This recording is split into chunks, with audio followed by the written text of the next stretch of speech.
Without further ado, let's hear from some of the witnesses. The chair calls Vincent Lopez and also James Stringer. And or Mr. Stringer, you're registered as just Stringer, and so you can come forward, and you may have to have some pathways cleared there. If you need some assistance, let us know. Mr. Lopez, state your name for the record, who you're with, and your position on the bill. Okay. Hello, my name is Vincent Lopez, and I am for HB 594. I am here today not only representing myself as a patient, but the many patients of Texas who are suffering from chronic debilitating conditions, where the therapeutic and medicinal use of cannabis can be of benefit in alleviating the pains and symptoms of these incurable diseases. I am a community volunteer, community advocate, and local publisher, and in having been confined to a wheelchair for a good 23 years now, not only have I learned about the processes of illness, how to cope with illness, but I've learned the value of life and how easily we can all take our abilities for granted. Illness is an act of consumption, an act of a non-discriminate nature that can affect our families, friends, co-workers, our children, and even ourselves. Let me express that there is no greater loss than through and by the law of illness. For it is through and by the law of illness that I fight for my freedom upon each day I wake. I bring myself to the attention of the Public Health Committee in hopes in expressing the vital and crucial importance of establishing protection for patients with bona fide medical conditions and their doctors, who per HB 594 would not be subject to any administrative, civil, or criminal investigations for 1, discussing marijuana as a treatment option, or 2, by making a written or oral statement. As reported by a 2004 Scripps and Howard poll, 74% of Texans support medical marijuana, which alone should exemplify how important the care and protections for the patients of Texas really are.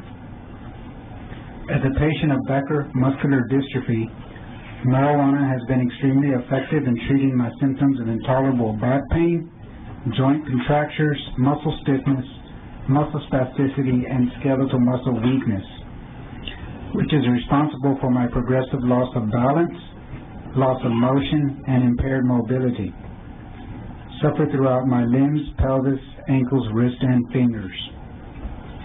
In treating my symptoms with the prescribed narcotic encoding, I have suffered from continual side effects of constipation induction and appetite suppression, which has resulted in a tremendous amount of weight loss. While the use of codeine was originally intended to help me sleep better, once the addictive properties took effect, my sleep rapidly declined from an average of 5 to 6 hours to an average of 3 to 4. Disenchanted and faithless I have become from the ravages of prescription medications, as they have only proven to be ineffective, highly addictive, and far more dangerous than ever. Marijuana provides pain relief, muscle relaxation, appetite stimulation, relief from the occasional depression of symptom distress, and it also induces and sustains quality sleep, which is essential to my overall daily health. My doctor knows of my use, how it alleviates the symptoms I suffer with, and supports my use of marijuana as medicine. Prohibition is far greater of a threat to our health and wellness, to our freedoms of life and liberty. I honorably want to thank the committee for taking the time, showing respect, and for your friendly assistance in providing comfortable accommodations. I have known all too well this act of consumption that's ready to afflict out of the body, mind, and soul, only to become the very sacrifice of life itself. Therefore, I hope you'll keep in mind of the sacrifices made by patients like myself, so that we can express ourselves about the issues that pertain to our medical needs as law-abiding citizens. Thank you, Mr. Lopez. Appreciate you being with us and waiting so long today. Members, any questions? Thank you. I have one. Yes. Do you publish this? Yes, the magazine that has been handed out to you is a magazine I publish on my own. from my own office bedroom, and it's about bringing forth the medicinal benefits of cannabis and the many conditions that can benefit from cannabis. And we're talking legitimate conditions, bona fide for sure. And is there an interview published in this magazine that involved a member of this panel? Exactly. Oh, yes. I had the pleasure of talking with Mr. Naishtat.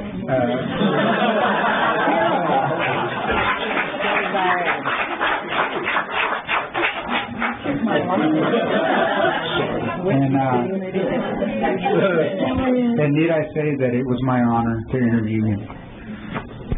It was, this is the second magazine, and if we do have we're going to have a committee dinner, and I just want you to know we're going to have an autographing party at that dinner for Elliot Naishtat. And he's now featured in I think it is the Macho Man Austin magazine or something like that. And then this. Thank you for making our vice chair very famous. Continuing Macho Man magazine and this one. So. Well, thank you for hearing what I had to say. Yes, sir. We appreciate it. Yeah, Dr. Sheffield. Well, I'm very curious about this being a physician, so if you don't mind let me ask some questions. How often do you smoke? How much? How quickly do you feel the impact from it? That sort of thing? Usually with smoking cannabis, it's usually immediate. But the thing is that my mobility issues will be no longer in my control within a year's time. And therefore it's going to fall to my caretaker, which is my mother, who is paid for by the state to be my caretaker. And I know what it does bring up. It brings up inhalation. And my thing is proper administration of medical cannabis is just beginning. And my feelings about that is that tinctures, edibles, and topicals is the way to go for proper administration of medical need. And I understand that we are not at that step in Texas just yet. But my biggest concern is the protection of patients and the physicians to be able to talk about treatment options, including cannabis. How many times a day? Usually right around eating time, dinner time, so it's 2 times a day during the day and then right before bed. Thank you. Thank you, Madam Chair. Ms. King. Thank you, Madam Chair. Mr. Lopez, so you said you had Becker's muscular dystrophy, and how long? I was diagnosed at age 11. And I stopped walking at age 17, so I've been chair-bound for 23 years. And without getting you in trouble, is the Muscular Dystrophy Association, do they have a position on medical marijuana? I've done some research, but they haven't made an official statement on it. Okay.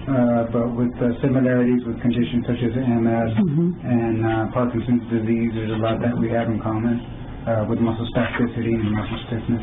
And you said that your physician is working with you. I mean, that's sort of a slippery slope, but he's aware, correct? He's aware, but he just can't document anything on record. So I'm sure you probably, I'll ask the question, do you appreciate his openness with your knowledge? Very much so. Yeah, of course. Yeah. And one more question. Representative Naishtat and I share a desk on the floor. And if I could get some extra of these, I probably would be interested in doing something to help him out, of course, in the future. So if you have more, that might be helpful for me. Okay, sure. Thank you. Thank you. Yeah, so thank you, Mr. Lopez. And if I could have someone assist moving the microphone over closer. Wait a second. The star here wants to ask a question. The media hall. Susan? Vice Chair? No, I just want to. Okay. No? All right. With your permission, I would like to read some of the organizations that have endorsed marijuana for medicinal purposes. Okay. In response to your question. The American Nurses Association, the Texas Nurses Association, the American Academy of Family Physicians, the Lymphoma Foundation of America, the American Preventive Medical Association, the American Public Health Association, the Texas Silver-Haired Legislature, the Gray Panthers, the New England Journal of Medicine, and the League of Women Voters have all endorsed the use of marijuana for medicinal purposes, and we have about 3 other pages of organizations and groups from across the United States. Yeah, Chairman Combs? Just briefly, when Chair Naishtat first started working on this bill, and whoever came up with the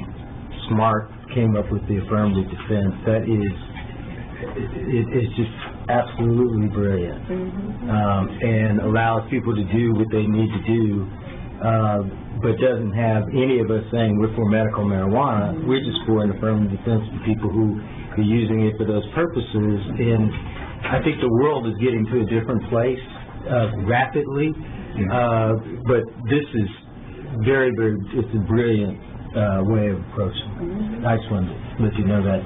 Brilliant, Mr. Chairman Naishtat. Thank you.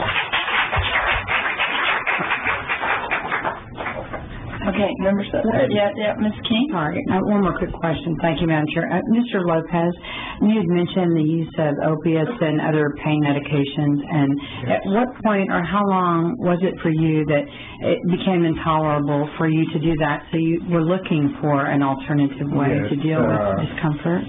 Because basically, if I, for example, if I run out of cannabis, I have to resort to the use of codeine, and first couple of days is okay, but by day 4 and 5 and 6, the addictive properties start taking effect, and so does my weight loss, and of course my appetite suppression.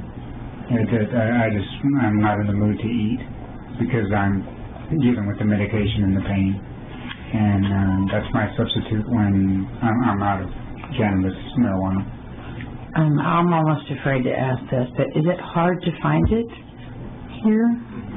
It's a challenge. It's a very big challenge in the fact that we have to deal with a black market. Yes. And that makes it extra stressful, especially when we're already dealing with enough. This bill would not change that. I know. I just was asking him. Yeah, of course. Thank you so much for your testimony. Oh, thank you for your time.